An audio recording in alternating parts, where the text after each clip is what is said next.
More than 1,000 people are missing in Nepal and Tibet following the Botekoshi-Trishuli floods on the border with Tibet, the autonomous Chinese region. At least 165 bodies have been recovered so far in Nepal, with 3 confirmed dead in Tibet. Drone footage in Nepal showed roads and bridges destroyed and buildings buried by thick mud.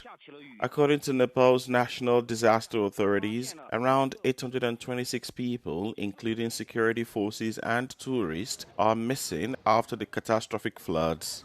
Authorities say rescue efforts have begun, but were being complicated by rain, thick mud, and hard-to-reach areas. On Thursday, international response began to trickle in after Australia, which reported 34 of its citizens missing, offered help, while South Korea said it sent a rapid response team to Nepal to support search and rescue efforts for 9 of its nationals who remain unaccounted for. The catastrophic flash flood started on Wednesday after a sudden outburst in Nepal's Botekoshi River in the Rasuwa district. Weather forecasts predict the region could see some additional rain on Thursday, with showers and thunderstorms forming in the afternoon.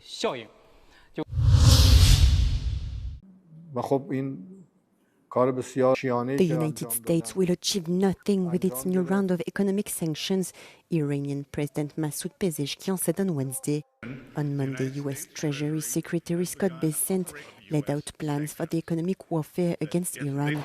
Iranian leaders have dismissed the impact of such measures. Talks between Iran and the U.S. have stalled as the two sides fight over the control of the Strait of Hormuz.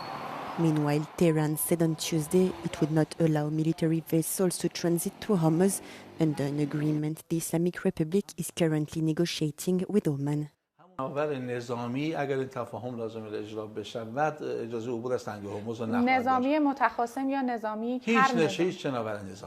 هیچ شناور نظامی فقط در واقع این ناظر بر عبور شناورهای تجاری خواهد بود و این نکته بسیار مهمی هست. He added Iran and Oman reached an understanding on a temporary commercial route. Traffic into the Persian Gulf from the Gulf of Oman would pass entirely through Iranian waters, while the outbound route would pass partly through Iranian waters and partly through Oman's territorial waters.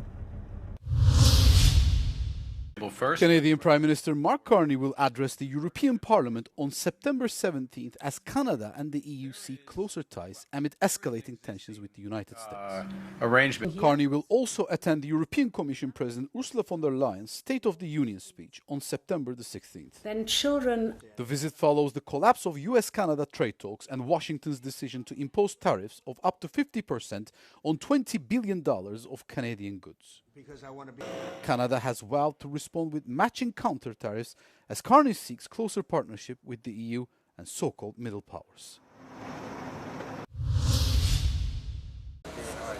The meeting between the President of the Republic of Cyprus, Nikos Christodoulides, and the Turkish Cypriot leader, Tufan Erhurman, lasted almost 3 hours. The two leaders agreed to intensify their meetings, which will take place once a week, with the possibility of meeting more frequently should circumstances require. During their meeting, Christodoulides and Erhurman reviewed the progress made on the next steps, as set out during the recent visit of the United Nations Secretary-General to Cyprus. Ήταν μια καλή συνάντηση. Οφείλω να το αναφέρω, γι' αυτό κράτησε και σχεδόν 3 ώρες με την συντριπτική πλειοψηφία της ώρας να είμαστε μόνοι, εγώ και ο τουρκοκύπριος ηγέτης. Συζητήσαμε θέματα ουσίας, και όταν λέω ουσίας αναφέρουμε στις συγκλήσεις, που είναι ιδιαίτερα σημαντικό, η διαφύλαξη του διαπραγματευτικού κεκτημένου μέχρι και την τελευταία μέρα στο Κραν Μοντανά. Συζητήσαμε μεθοδολογία, υπέβαλε, είναι γνωστές οι 4 θέσεις του κυρίου Ερχουρμάν, υπέβαλα κάποιες δικές μας προσεγγίσεις, ειδικότερα πώς μπορεί να είναι πιο αποδοτική η διαπραγμάτευση μέσα από μια διασταυρούμενη, αν μου επιτρέπετε να το αφέρω, διαπραγμάτευση, όλα τα θέματα. Δεν μπορεί να συζητηθεί μόνο ένα θέμα και επιλεκτικά, η ανάγκη διασταυρούμενη διαπραγμάτευση για να μπορεί να υπάρξει πρόοδος. The meeting took place under the auspices of the United Nations and forms part of the ongoing efforts to advance the Cyprus settlement process. These efforts have intensified recently, with both Antonio Guterres and Ursula von der Leyen seeking to bring all sides closer together. Meta has agreed to pay $17 billion and introduce new child safety measures on Facebook and Instagram to settle claims brought by 47 US states over teen social media addiction. As well as develop news. The settlement cuts short a landmark trial in California where Meta was accused of deliberately designing features that made children addicted to its platforms and contributed to a youth mental health crisis. Under the deal, Meta will introduce daily time limits and pauses for young users, remove push notifications during weekday school hours, and strengthen age checks and parental controls. Beyond the settlement, the company was also accused of collecting data from children under 13 without parental consent and hiding internal findings about the impact of its platforms. The $17 billion payment is a fraction of Meta's $201 billion revenue in 2025. European countries are among those hardest hit by additional fossil fuel costs caused by disruption in the Middle East, according to the Center for Research on Energy and Clean Air. Italy faced an estimated 12.7 billion euros in extra costs between March and August, followed by the Netherlands at 11.5 billion euros, France at 10.8 billion euros, and Spain at 8.8 billion euros. Together, the four economies absorbed almost 41 billion euros in additional fossil fuel costs without importing any new energy. Globally, the crisis added more than 282 billion euros to fossil fuel import bills, without oil accounting for 140 billion euros.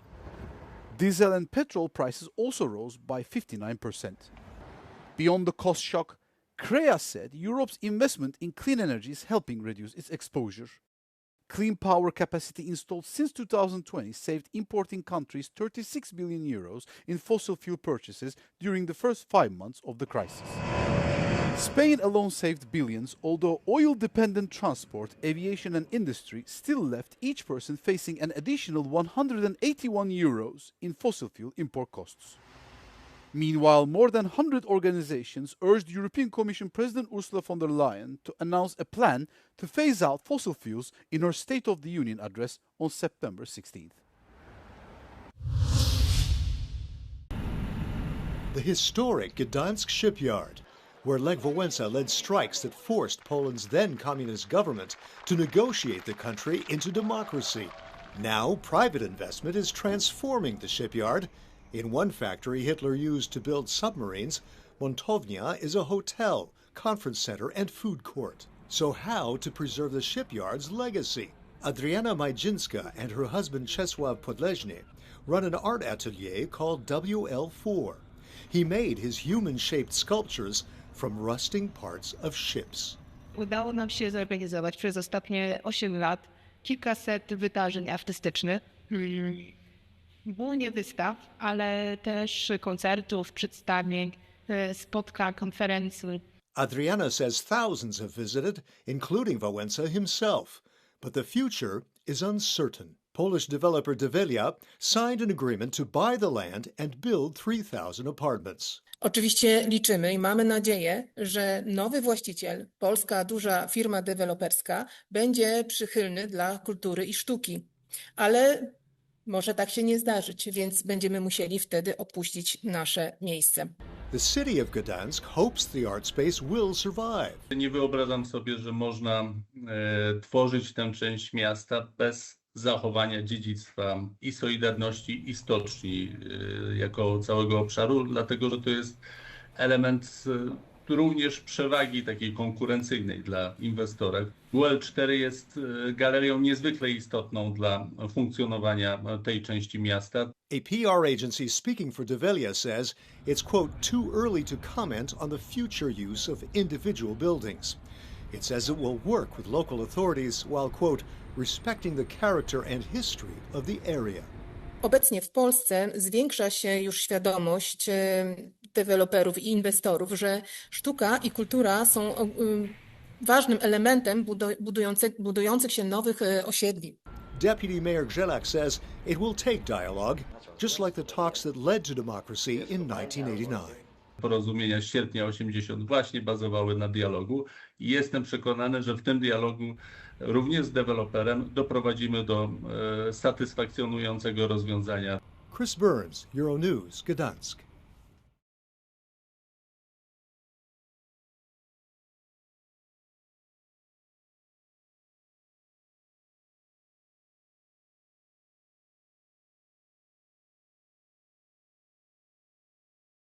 Europe's drought has exposed fossils, shipwrecks, and wartime remains along the Danube, as receding waters reveal parts of the riverbed that have been unseen for decades.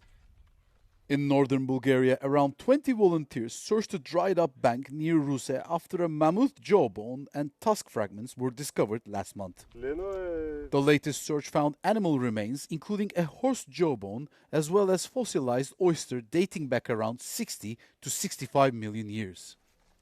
Beyond Bulgaria, falling water levels have exposed World War II shipwrecks in Austria and Serbia, while the remains of 2 German soldiers and a motorbike have emerged in Budapest.